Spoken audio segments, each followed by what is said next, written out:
Shalom, selamat pagi Bapak Ibu Saudara-saudari. 弟兄姐妹们平安。 Nah, hari ini kita akan bersama-sama membaca dari kebenaran firman Tuhan, surat 1 Korintus 4 ayat pasal yang keempat, ayat yang ke-6 sampai ayat yang ke-21. 今天我们一起来读哥林多前书第4章第6到21节。 Pembacaannya akan dibagi menjadi dua, jadi pada ayat yang ke-6 sampai ayat yang ke-13 saya akan membacakannya dalam bahasa Indonesia, kemudian diterjemahkan, dan kemudian di ayat 14 sampai ayat yang ke-21 saya membacakannya dalam bahasa Indonesia, kemudian diterjemahkan. 所以我们分两段来读，第6节到13节，先用印尼文，然后才用中文。接下来14到21节，我们也是一样的方式。 Mari kita membaca Alkitab kita di bawah judul perikop rendahkanlah dirimu. Saudara-saudara, kata-kata ini aku kenakan pada diriku sendiri dan pada Apolos. Karena kamu, supaya dari teladan kami, kamu belajar apa artinya ungkapan jangan melampaui yang ada tertulis. Supaya jangan ada di antara kamu yang menyombongkan diri dengan mengutamakan yang satu daripada yang lain. Sebab siapa yang menganggap engkau begitu penting, apa yang engkau punyai yang tidak engkau terima? Jika memang engkau menerimanya, mengapa engkau memegahkan diri seolah-olah engkau tidak menerimanya? Kamu telah kenyang, kamu telah menjadi kaya, tanpa kami kamu telah menjadi raja. Alangkah baiknya kalau benar demikian bahwa kamu telah menjadi raja, sehingga kami pun turut menjadi raja dengan kamu. Sebab menurut pendapatku Allah memberikan kepada kami para rasul tempat yang paling rendah sama seperti orang-orang yang telah dijatuhi hukuman mati.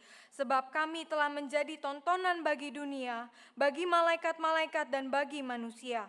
Kami bodoh oleh karena Kristus, tetapi kamu arif dalam Kristus. Kami lemah, tetapi kamu kuat. Kamu mulia, tetapi kami hina. Sampai saat ini kami lapar, haus, telanjang, dipukul, dan hidup mengembara. Kami melakukan pekerjaan tangan yang berat. Kalau kami dimaki, kami memberkati. Kalau kami dianiaya, kami sabar. Kalau kami difitnah, kami tetap menjawab dengan ramah. Kami telah menjadi sama dengan sampah dunia, sama dengan kotoran dari segala sesuatu sampai pada saat ini.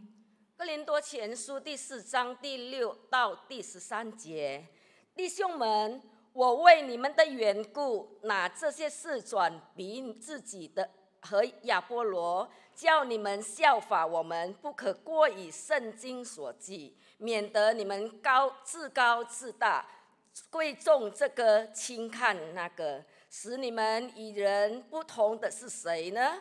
你有什么不是领受的呢？若是领受的，为何自夸，仿佛不是领受的呢？你们已经饱足了，已经丰富了，不用我们，自己就做王了。我愿意你们果真做王，叫我们也得与你们一同做王。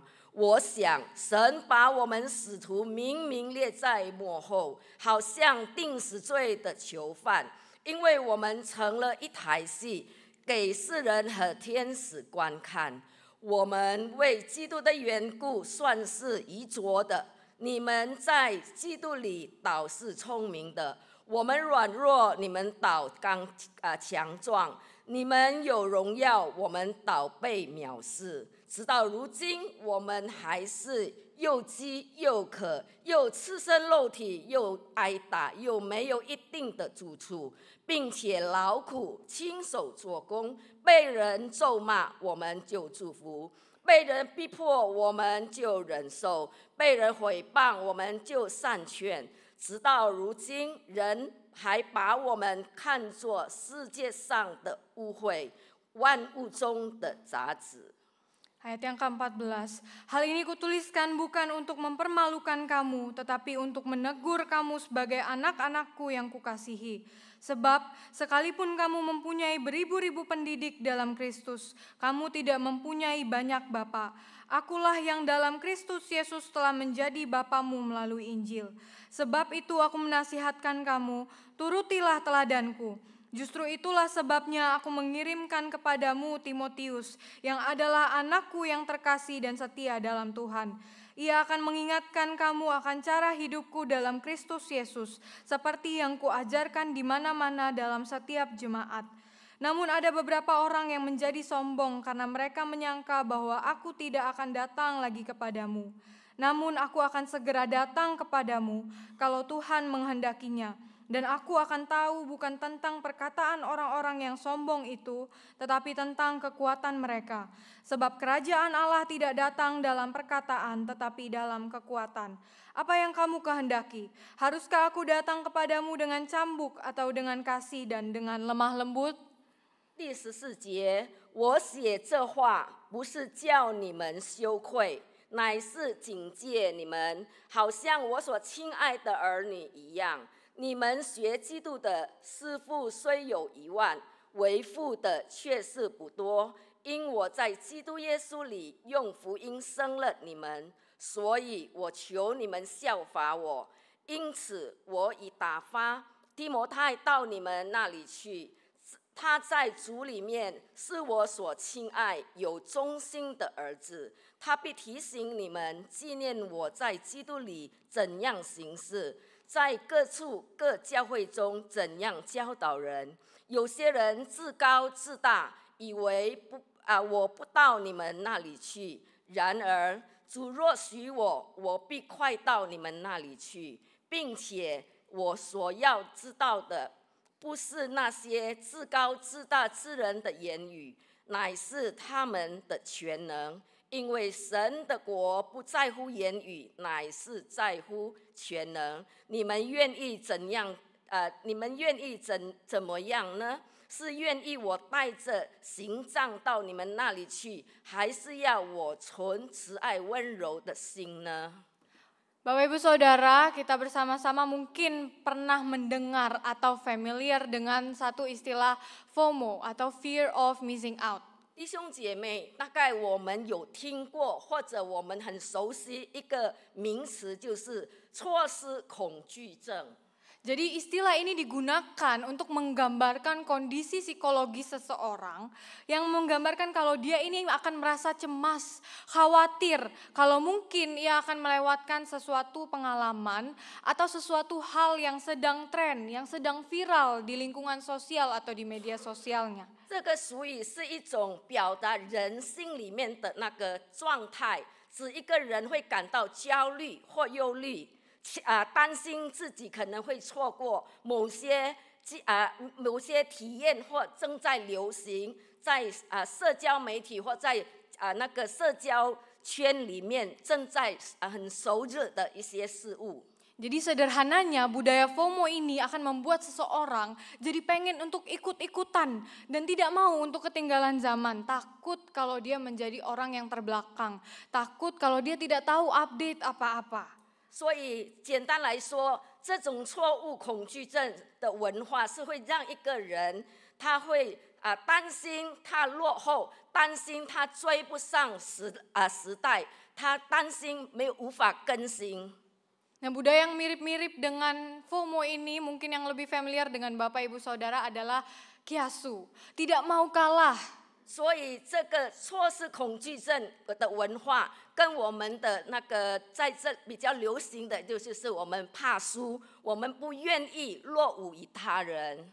Jadi budaya atau cara hidup yang seperti ini sebenarnya tidak sesuai dengan apa yang prinsip hidup orang Kristen pegang. Karena di dalam situ Alkitab mengajarkan kita untuk tidak hidup di dalam kekhawatiran, untuk tidak hidup di dalam iri hati. 这种生活的态度与文化是与基督徒生活的原则相违背的，因为在圣经教导我们，叫我们我们不要活在一个忧虑中，也不要活在一个嫉妒中。 Karena logikanya kalau kita terus mengupayakan hidup kita supaya menjadi yang terbaik daripada yang lain, lebih unggul daripada yang lain, kita tahu banyak daripada orang lain, kita akan sangat mudah jatuh di dalam kekhawatiran, sangat mudah jatuh dalam iri hati terhadap apa yang orang lain miliki. 因为以逻辑来说，如果我们太过努力的想要变得更好，想要更优秀，很容易我们会陷入一个焦虑中，因为我们就很容易的就是跟人相比较，会嫉妒他人。Dan tanpa kita sadari, budaya atau cara hidup seperti inilah yang ada di sekitar kita saat ini. Sehingga sangat mungkin sekali kita sangat mudah untuk terpengaruh. 所以我们不知不觉中，这样的一个文化，其实在我们周遭一直存在的。我们很容易的就是掉入这个陷阱里面了。Nah, sama halnya dengan jemaat di Korintus, Bapak Ibu Saudara. Mereka hidup di tengah-tengah budaya honor and shame. 所以同样的，在哥林多的教会，他们也是生活在一个容易与耻辱的文化息息的相关。 Jadi dalam budaya Yunani Romawi kuno, kehormatan atau honor itu adalah sesuatu yang sangat berharga di kehidupan seseorang. Nah, kehormatan ini biasanya diperoleh dari pengakuan sosial, dari pujian, dari kedudukan, dari kepemilikan yang orang itu miliki. 在古希腊、罗马文化中，荣誉是人生中极为珍贵的事物。他们这种荣誉是来自社会的认可、赞美、地位、所有权跟职位等等。 Nah, sebaliknya, aib atau shame adalah sesuatu hal yang dapat menjatuhkan reputasi seseorang di dalam kehidup bermasyarakat. 相反的，耻辱是一种能够损坏一个人在社会上的一个名誉。 Nah, budaya honor and shame inilah yang sedikit banyak mempengaruhi cara hidup, cara berpikir jemaat-jemaat di Korintus pada waktu itu. 这种荣誉与屈辱的文化，就是在哥林多的生活，他们生活方式那里存在的。 Mereka ingin mengusahakan hidup yang terhormat, maka mereka hidup dengan mendepankan status mereka, kedudukan mereka sebagai yang terutama. 他们很想要过这个尊严的人生，所以他们仍然把他们的身份地位摆在最首位。 Mereka mau jadi orang yang diakui, mereka mau menjadi orang yang terpandang dibandingkan orang-orang yang lain. 他们很想是被承认的、被肯定的，他们要比他人更加的高一等。 Nah, bukankah cara hidup yang seperti ini adalah cara hidup yang sangat berbanding terbalik dengan cara hidup seorang pengikut Kristus yang seharusnya? 岂不是这样的一种生活方式跟我们基督徒生活方式是相违背的吗？ Mungkin dengan mengutamakan status dan kedudukan mereka, mereka dapat pujian dari orang, mereka dapat pengakuan dari dunia ini. Tetapi itu tidak berarti apa-apa di dalam kehidupan sebagai pengikut Kristus. 或许他们透过强调自己的身份地位，他们能够从社会世人得到一个认可。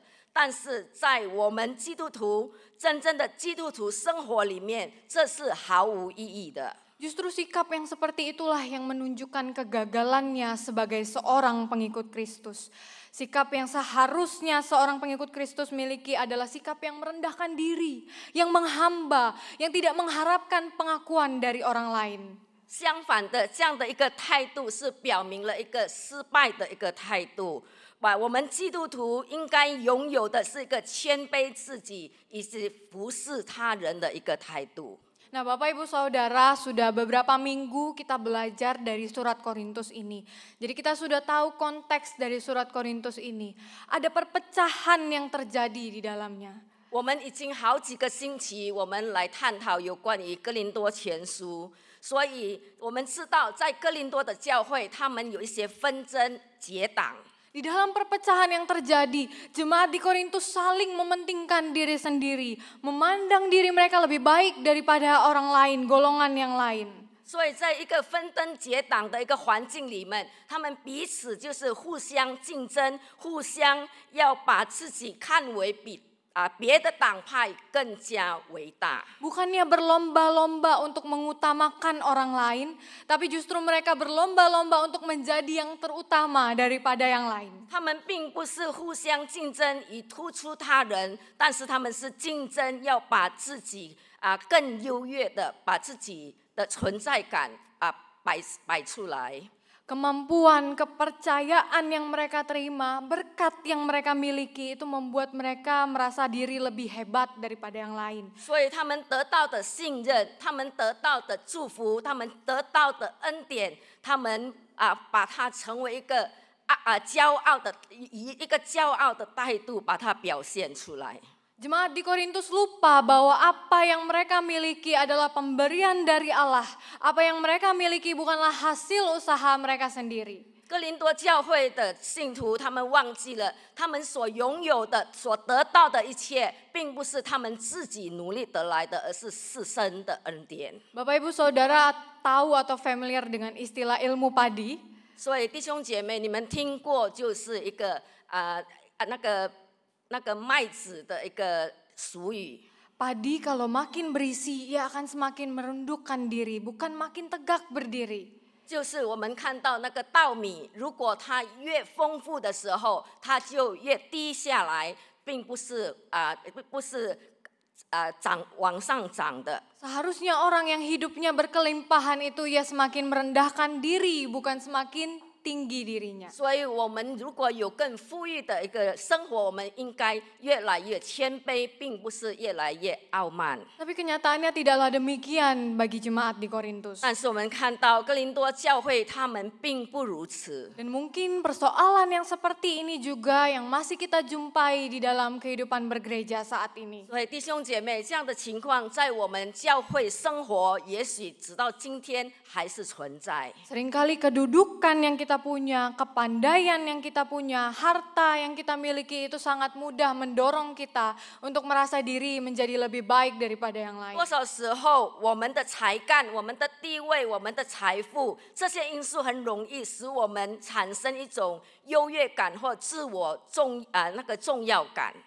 Atau juga bisa jadi kita sebagai jemaat yang biasa, yang tidak terlibat dalam pelayanan apapun, ketika kita melihat kesalahan jemaat rekan-rekan yang sedang melayani, kita bisa dengan dalam hati kita katakan, dia yang pelayanan saja bisa melakukan kesalahan, mendingan saya yang tidak pelayanan. 或者是我们一般信徒，我们没有任何在教会没有任何参与侍奉，我们看到有一些侍奉的同工，他们做错事情的时候，在心里会想，我没有侍奉比他更好，侍奉的人都会这么做。 Sadar atau tidak sadar, di situ kita sedang meninggikan diri kita sedang menyombongkan diri kita. 弟兄姐妹，这样的一个想法，我们正在高傲我们自己，我们已经把自己已经自大了。 Atau mungkin dalam kehidupan sehari-hari kita, tanpa kita sadari kita juga bisa jatuh di dalam dosa kesombongan. 所以在我们日常生活，我们也很容易就跌入到那个骄傲里面。 Kita mau punya HP baru bukan supaya kita bisa semakin bekerjanya lebih enak, kita bisa menggunakannya sefungsional mungkin, tapi supaya orang lain bisa lihat kalau kita punya HP yang baru. 如果我们有新的手机，我们不是把它利用让我们的工作更顺畅，但是我们要炫耀，让别人知道我有新手机。 Kita mau datang ke kafe yang baru buka, bukan supaya kita ya udah karena saya ingin menikmati makanan yang baru di kafe itu. Tapi kalau misalnya nanti orang lain tanya sama saya, sudah pernah ke sana? Oh, saya dengan bangga saya bilang, oh sudah, saya sudah pernah ke sana. 所以如果有新开的一个餐厅，我们到那里去。 我们并不是想要来去享受那里的美食，但是我们只是希望，如果有别人在问起的时候，我们可以回答：我也去过了。 Dan satu lagi di dalam kehidupan bergereja, kita mau pelayanan bukan supaya kita bisa menyerahkan diri kita memberikan yang terbaik buat Tuhan, tetapi supaya orang lain melihat skill dan kemampuan kita. 同样的，在教会的生活也是如此。我们要参与某样的侍奉，我们并不是真的要来把自己交给主侍奉主，但是我们只是要炫耀。 Coba bayangkan bagaimana kehidupan kita bergereja jikalau kita temui banyak orang yang seperti ini di gereja. 我们可以想象，如果在教会的生活当中，很多这种人，教会生活会怎么样呢？ Maka demi menjaga kekudusan tubuh Kristus, Paulus sebagai pemimpin, sebagai pelayan Kristus memberikan teguran kepada jemaat di Korintus. 所以，为了维护教会基督身体的一个圣洁，保罗给予哥林多教会一个责备。Teguran ini menjadi penting karena teguran ini juga membantu jemaat di Korintus yang haus akan status dan pengakuan itu dapat kembali berfokus kepada siapa mereka di dalam Kristus, siapa identitas mereka sebagai pengikut Kristus. 所以这种责备对哥林多教会是非常的重要，让他们重新的把焦点放在正确的方向，自己看清楚。到底我是谁？ Hal ini yang bisa kita lihat dari pertanyaan Paulus pada ayat yang ke-7. 所以我们可以看到在第7节保罗给予的问答。 Apa yang engkau punyai yang tidak engkau terima? 你所拥有的哪一些是不是来自上帝的恩赐？ Paulus ingin sedang mengingatkan jemaat di Korintus bahwa yang mereka miliki itu semua adalah hasil pemberian dari Tuhan. 所以保罗很想提醒在哥林多教会的会友，你们所拥有的一切都是来自上帝的恩赐。 Bukan hasil usaha mereka sendiri, tetapi itu semata karena anugerah Tuhan. 并不是他们自己努力而得来的，但是都是上帝所赐给他们的。 Dalam teguran itu juga Paulus memperlihatkan contoh atau teladan yang baik yang seharusnya jemaat Tuhan ikuti. 所以在这样的一个同时，保罗也把自己成为他们一个好榜样，在那里显示给他们看。 Dalam tegurannya ini Paulus berbicara tentang bagaimana hidupnya sebagai pelayan Kristus itu yang berbanding terbalik dengan cara hidup jemaat di Korintus yang haus akan pengakuan itu. 所以在这里，保罗再一次的表明他成为上主的一个仆人，他是怎么样过生活，跟哥林多教会他们的生活是相违背的。 Tidak segan-segan Paulus menggunakan kata-kata yang cukup keras untuk memperlihatkan kepada jemaat di Korintus bahwa inilah realita yang seharusnya terjadi sebagai pengikut Kristus. 所以保罗用了很严重的一个字眼在那里，在责备他们，提醒他们，而且告诉他们这就是基督徒应该有的生活。 Sebagai Rasul Kristus mereka ditempatkan di tempat yang paling rendah.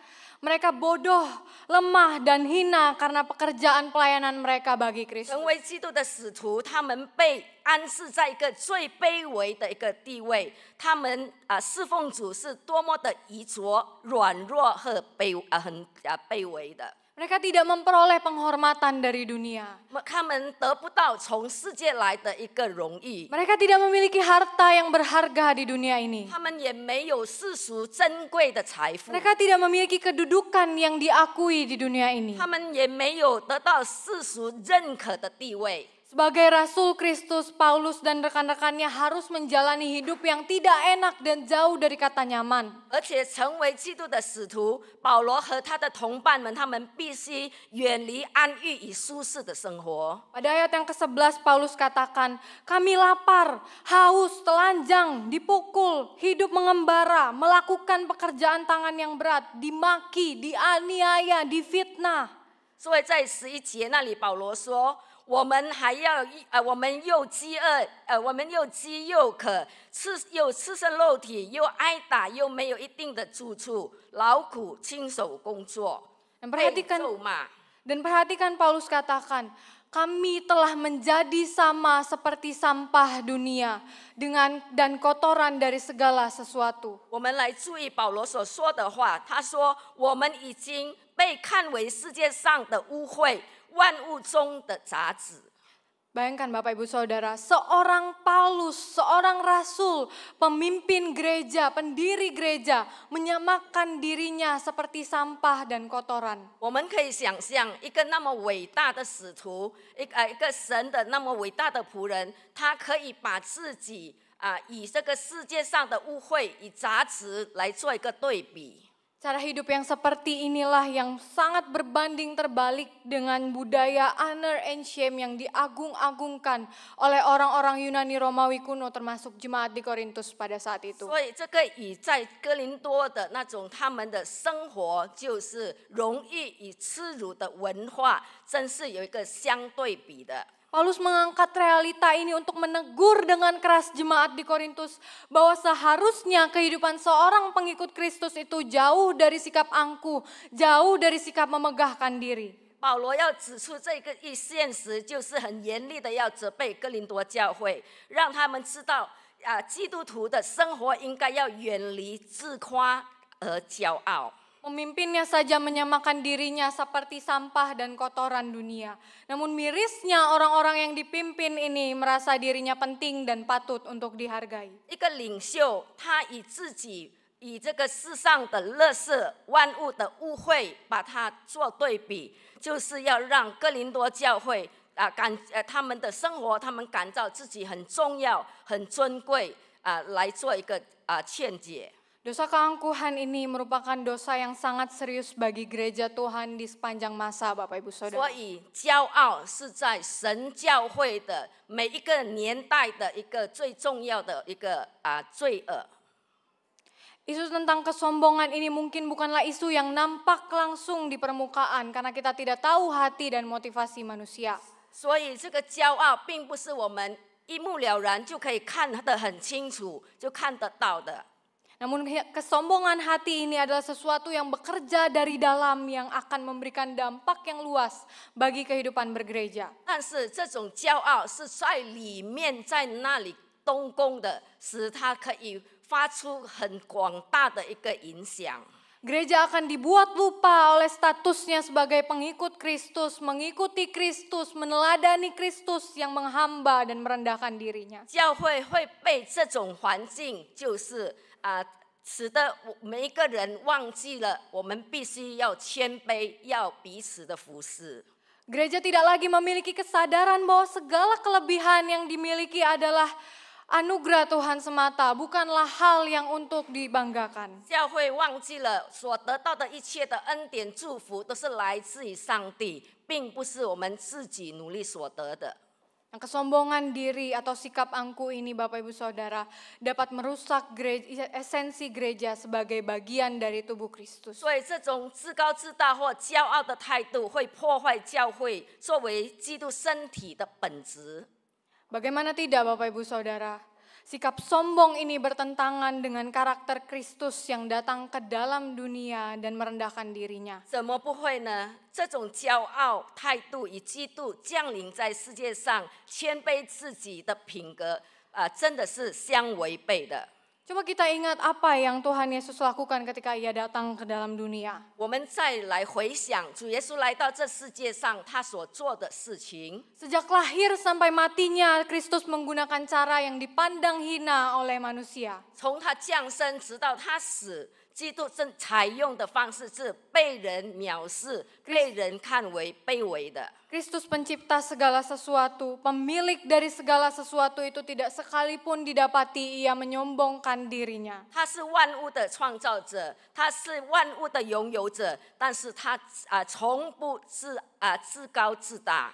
Inilah karakter Kristus sang kepala gereja itu. 这就是基督的品格，也是他是教会的元首。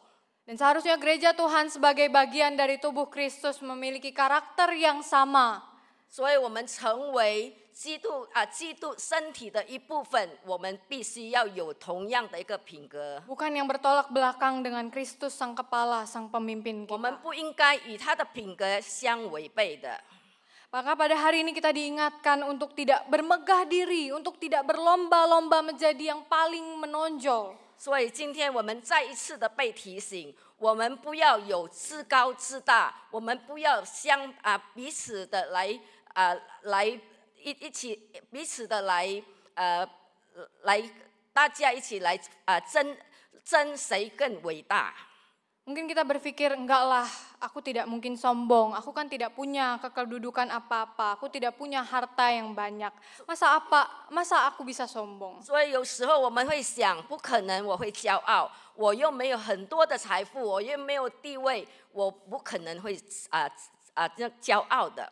Namun kita tetap perlu untuk mawas diri. 但是我们必须要很谨慎。Kita perlu tetap memiliki kesadaran bahwa dalam segala keadaan, baik susah maupun senang, semua yang ada itu karena anugerah Tuhan. 所以我们要不断的提醒自己，不管我们处在一个好的环境或者坏的环境，我们要知道所有的一切都是神的恩典。 Tidak ada alasan untuk kita bisa menyombongkan diri kita, menganggap diri lebih baik daripada yang lain. 所以没 Apalagi 有任何事情可以让我们值得我们去炫耀的， apalagi kepada saudara-saudara seiman kita di tempat ini. 特别是对于我们教会的弟兄姐妹。 Nah, setelah kita mengetahui apa yang menjadi permasalahan yang terjadi, mengapa Paulus menegur jemaat di Korintus, maka kita juga akan melihat bagaimana Paulus menegur jemaat di Korintus. 所以，如果我们已经清楚了在哥林多教会所发生的事情，我们这时候就来看保罗是如何了责备那个哥林多的教会。 Karena cara menegur itu juga merupakan suatu hal yang penting untuk diperhatikan. 因为责备的方式也是一种非常重要、被重视的一个问题。 Karena teguran bukanlah suatu hal yang gampang untuk kita terima, betul? 因为我们要劝解别人，并不是一件很容易就可以被接纳的。 Teguran adalah sesuatu hal yang kita tidak suka, tapi kita tahu bahwa kita membutuhkannya. 我们知道责备这件事情，我们不喜欢，但是我们很需要它。 Maka cara menegur itu adalah suatu hal yang penting untuk kita perhatikan agar teguran itu dapat diterima, dapat menjadi berkat bagi orang yang menerimanya. 所以我们在劝解、在责备别人的时候，我们必须要用对方式，让我们所劝解的意义可以达到，可以被接受。 Paulus sebagai pemimpin, sebagai rasul memiliki otoritas untuk mengarahkan hidup jemaat Tuhan. 保罗作为领袖，作为使徒，他拥有就是引导教会生活的权威。 Namun otoritas itu tidak membuat Paulus jadi semena-mena di dalam menegur jemaat Tuhan. 但是这并没有让保罗他可以为所欲为的随随便便的来劝解教会。 Teguran yang Paulus berikan itu bukan untuk menunjukkan bahwa aku adalah orang yang paling berkuasa. 所以他在责备会友们的时候，他并不是要表现自己，我就是领袖，我就是有这样的一个权威。 Tapi teguran itu dapat membantu jemaat untuk kembali pada posisi mereka sebagai pengikut Kristus. 但是他责备他们，他是希望他们可以回转到基督的真道里面。 Teguran yang diberikan Paulus adalah teguran yang keras kalau kita lihat tadi, namun dilandaskan oleh kasih 我 kepada 们看 jemaat. 保罗他所给予责备的言语是非常的严厉，但是他都基于温柔的爱心。 Dari ayat yang ke-6 sampai ayat yang ke-13 kita melihat bagaimana Paulus melontarkan perkataan dan pertanyaan-pertanyaan yang bisa menohok pendengarnya. 所以在第6到第13节，我们看保罗他发出很多的问题，真的是可以击中那个每一个听众的心里。 Paulus juga memberikan sindiran yang keras bagi jemaat di Korintus di ayat yang ke-7 sampai 8. 所以在第7、第8节，保罗真的很严厉的在那里给予哥林多教会一些讽刺。 Kalau saya coba bahasakan dengan bahasa yang lebih mudah dimengerti mungkin akan seperti ini. 如果我用比较容易理解的言语去解释的话，大概是如此。 Memangnya apa sih yang kamu punyai itu yang kamu bisa hasilkan sendiri? 到底有什么东西是你自己可以制造的呢？ Kalau semuanya itu adalah hasil pemberian dari Tuhan, terus kenapa kamu bisa menjadi sombong? 如果你知道这一切都是来自上帝所赐给你的，那为什么你会自高自大呢？ Mungkin kamu merasa bahwa hidupmu berkelimpahan, kamu sudah menjadi kaya, bahkan sudah menjadi raja. Tapi kan kenyataannya tidak seperti itu. 那你感觉到你生活已经很富足了，家财万贯了，你当上了国王，但事实上并非如此。 Paulus juga berani menunjukkan realita yang keras sebagai pengikut Kristus yang jauh dari kemewahan, pengakuan, dan penghormatan dunia. 所以保罗他很敢的是责备，告诉这些哥林多的人，就是虽然他没有得到来自世界的一个尊敬与承认。Meskipun konsekuensinya mungkin banyak orang di Korintus pada waktu itu akan meninggalkan iman mereka. 也有可能它的结果，它的后果就是很多的哥林多教会的会友，他们也许会就离开了这个信仰。 Tapi teguran yang seperti inilah yang diperlukan oleh jemaat di Korintus supaya mereka bisa sadar kembali akan apa yang telah mereka lakukan. 但是这样的一个责备是哥林多教会当时是最需要的，让他们可以明白他们应该怎么样的回转。 Jika kita menjadi orang yang menerima teguran Paulus pada waktu itu, mungkin kita akan menjadi bagian dari orang-orang yang akan tersinggung dan tidak terima. 如果我们是当下就是得到保罗这样的一个责备，也许我们也会不能够接受、不愿意接受的其中一位。 Dan Paulus tentu sudah membayangkan reaksi seperti apa yang akan diberikan jemaat ketika membaca surat itu. 所以保罗他也刚应该是想得到了，当他们看这封书信的时候，他们的反应是如何。 Tapi di balik teguran yang keras ini, ada kasih yang Paulus miliki bagi jemaat-jemaat di Korintus. 但是在一个严厉的责备当中，保罗他有表现出一个温柔的慈爱。 Paulus katakan dalam ayat yang ke-14 bahwa ia tidak sedang mempermalukan mereka, tetapi untuk menegur mereka sebagai anak-anak yang ia kasihi. 在第14节，保罗有说，他并不是要让他们羞愧，但是他们用一个父亲爱儿女的一个态度来责备他们。 Kalau kita menerima teguran, biasanya kita akan malu. 当我们有人责备我们、提醒我们的时候，有可能我们会觉得很害羞。 Tapi Paulus katakan tidak, aku tidak sedang mempermalukanmu. 但是保罗在这里强调说，我并没有要你羞愧。 Justru aku menegurmu karena aku menganggap kamu sebagai anak-anak yang kukasihi. 我要责备，我要禁戒你，是因为我把你当着我的儿女。 Kita semua di sini punya pengalaman sebagai orang tua dan sebagai anak. 我们在这里在座的每一个有这个经历当父母的或当儿女的， Dan kita sudah tahu bahwa teguran itu adalah salah satu cara mendidik yang baik untuk anak-anak. 所以我们也知道，我们劝解是一种表达我们对子女的爱的一种方式。 Teguran yang kita berikan karena kita mengasihi anak-anak kita. 我们要劝解他们，是因为我们爱他们。 Kalau kita tidak lagi ditegur oleh orang tua kita atau kalau kita tidak lagi menegur anak-anak kita, biasanya kalau itu artinya kita tidak mengasihi anak-anak kita lagi. 所以，如果我们不再被父母来劝解我们，或者我们也不再去提醒我们的孩子，大概我们已经不爱他们了。 Maka ketika memberikan teguran ini, Paulus sedang menempatkan dirinya sebagai bapa rohani bagi jemaat-jemaat di 当 Korintus. 保罗给予哥林多教会一个责备的时候，他是带着一个属灵父亲的身份来做的。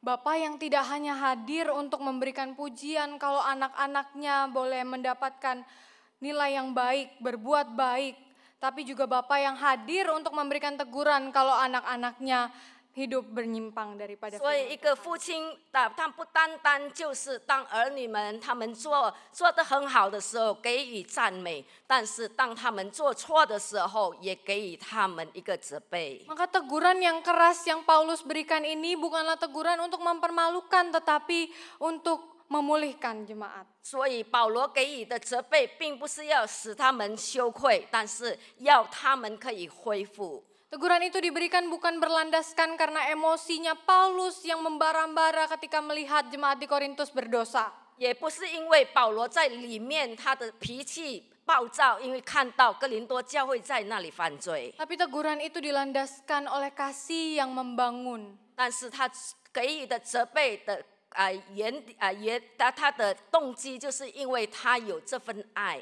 Artinya Paulus memiliki motivasi untuk dapat membangun kehidupan jemaat di Korintus. 所以保罗他有这样的个动机，他要建造哥林多教会。 Teguran yang juga disertai oleh teladan yang baik. 他在劝解的同时，他也表示了他自己一个很好的一个榜样。 Karena kadang kita suka bilang, ya kamu bisa ngomong aja, tapi nggak ada bukti, nggak ada contoh. 我们很喜欢说，你嘴巴说很容易，但是你没有证明，你也没有给我们一些榜样。 Tapi di sini Paulus katakan, jangan memegahkan diri. 所以在这里保罗说，你不要自夸， Dan turutilah teladanku, 但是你要效法我。 seperti aku telah meneladani Kristus yang telah merendahkan dirinya serendah-rendahnya. 就是好像我已经效法了基督，他已经降卑自己到最卑微的地步。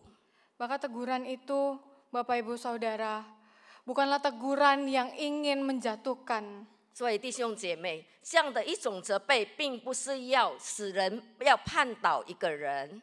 Nah Bapak Ibu Saudara, pada hari ini kita juga diajak untuk merenungkan bagaimana seharusnya kita merespons terhadap dosa yang terjadi. 所以弟兄姐妹，今天我们也要反思，我们要如何的来自己来审查在我们里面的罪恶。 Baik kesombongan maupun dosa-dosa yang lain yang dapat tumbuh di dalam kehidupan bergereja. 无论那是骄傲，或者是其他形式在教会生活里面所拥有的一个罪。 Apa yang perlu kita lakukan sebagai bagian dari tubuh Kristus ini ketika kita melihat saudara-saudara kita mulai jatuh dalam dosa? 当我们成为基督身体的一部分，当我们看到其他的弟兄姐妹，他们就跌入罪里，我们要如何的回应？ Nah, teguran itu sangatlah penting untuk disampaikan. 所以这样的一个劝解是非常需要我们转达的。 Tapi teguran itu perlu disampaikan dengan hikmat dan kasih. 但是我们在劝解别人的时候，我们必须要以智慧、以爱心来传达。 Karena kalau kita memiliki motivasi yang benar ketika memberikan teguran, maka yang dipertaruhkan adalah kesatuan gereja dan kekudusan umat Allah itu. 因为如果我们真的要用以智慧爱心来劝解的时候，因为这劝解是涉及到教会的合一和上帝子民的圣洁。 Bapak Ibu Saudara ingat peribahasa nila setitik rusak susu sebelanga. 我们记得有一个言语，一滴的定蓝就会毁坏一整桶的牛奶。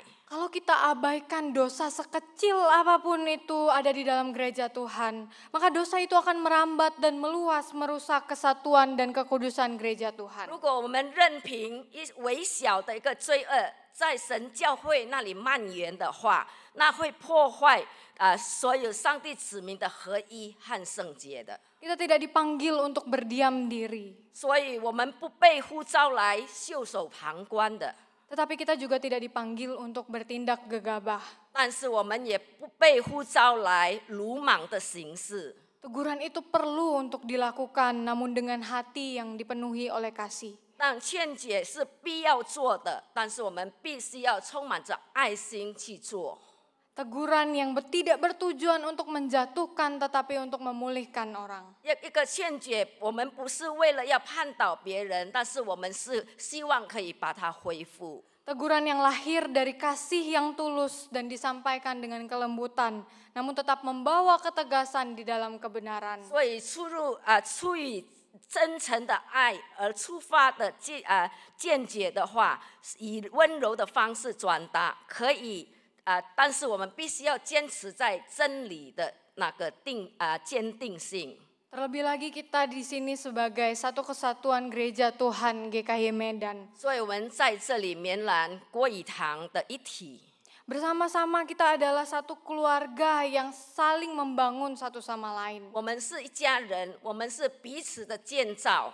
Mari kita perhatikan sesama kita dengan kasih yang mau menegur dan hati yang mau menerima teguran itu dengan rendah hati. 所以我们要抱着一个心，就是我们愿意接受别人的，就是警告，我们也愿意去就是劝解别人。 Tidak berlomba-lomba untuk menjadi yang lebih baik, tetapi bersama-sama mengajak sesama saudara kita untuk bersama-sama bertumbuh di dalam 但是 Tuhan. 我们并不是互相的竞争，要成为更好的，但是我们要彼此的，就是来成为一体的。 Supaya kita sungguh-sungguh boleh menjadi gereja Tuhan yang bersama-sama berjuang untuk bertumbuh dan berbuah demi kemuliaan namanya. 让我们可以一起的携手的来一起奋斗，成为一个更好的教会。 Mari kita bersatu di dalam 我们 doa. 低头祷告。Tuhan, terima kasih untuk kebenaran firman Tuhan pada hari ini. 主，我们感谢你今天所赐下的话语。 Tolong kami untuk dapat menghidupi firman-Mu Tuhan. 主啊，求你帮助我们，让我们可以活出你的话语。 Berikan kami hikmat-Mu dan kasih-Mu ketika kami ingin memberikan teguran kepada sesama kami. 主啊，当我们要去劝别人的时候，求你赐给我们主你的智慧与爱。 Dan ajar kami untuk dapat mawas diri terhadap semua godaan dosa yang mungkin bisa menjatuhkan kami. 也求你帮助我们，让我们可以谨慎的来远离这些可以绊倒我们、诱惑我们的事。 Terima kasih Tuhan. 主，我们感谢你， Di dalam nama Tuhan Yesus kami 我们 berdoa. 奉靠主耶稣的名祷告， Amin. 阿门。